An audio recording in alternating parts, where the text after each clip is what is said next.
Hey guys, so I want to demonstrate how to go through a sensory discriminative exam focusing on 2-point discrimination or localization.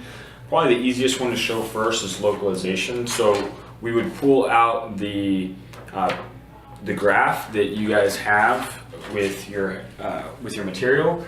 We would identify and show the patient what that is.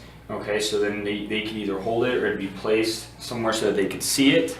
And then what you do is you draw out the boundaries. So if we're doing how it shows in the picture, 1, 2, 3, 4, 5, 6, 7, 8, 9, I would show the patient, hey, this is the boundary here for number 1.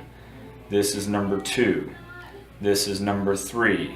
This is number 4, so on and so forth, 5, 6, 7, 8, 9. Okay, and then the patient would then be asked, okay, so you're going to identify which one I'm pressing on. So Mackenzie, which one am I on? 5. Correct. You would let them know. Correct. 9. Correct. 6. Correct. 3. Correct. 1. Okay, that was 4. 7. Correct.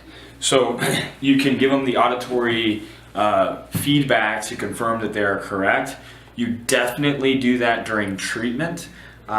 During initial testing, sometimes it can skew the response because the neuroplastic system is pretty quick so that they're able to pick up on what is right and what is wrong.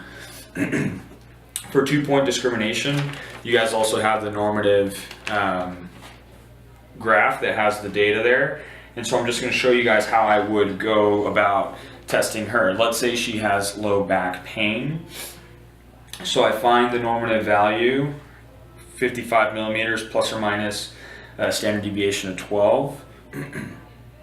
And you do it so that you get just a light dimple of the skin and you demonstrate it to the patient in another body region, let's say their arm. So I might have them sitting first when I demonstrate, and then I give them a few examples where they can see it so that they know what it is.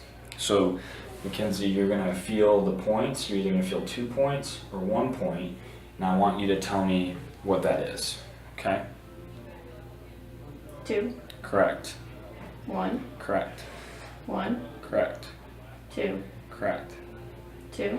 So notice it's just a light dimple of the skin, very light pressure. You're trying to be consistent and apply the same amount of pressure each time with some variations between 2 or 1 and having the patient identify what it is. What you'll often find is if they have low back pain, unilateral, bilateral is at the site of symptoms. They will not be as accurate. As you go up above, they will then be able to perceive and feel it with accuracy. And so then you work down to get close to the normative ranges, or then even beyond. You can train past it and into it. Oftentimes, if it's unilateral symptoms, you get the baseline of their normal based on the contralateral side. So you might do 5 or 10 rounds of trying to identify their baseline, and then you go and you do it on the other side just to have your baseline, and you're looking for greater than 80% accuracy.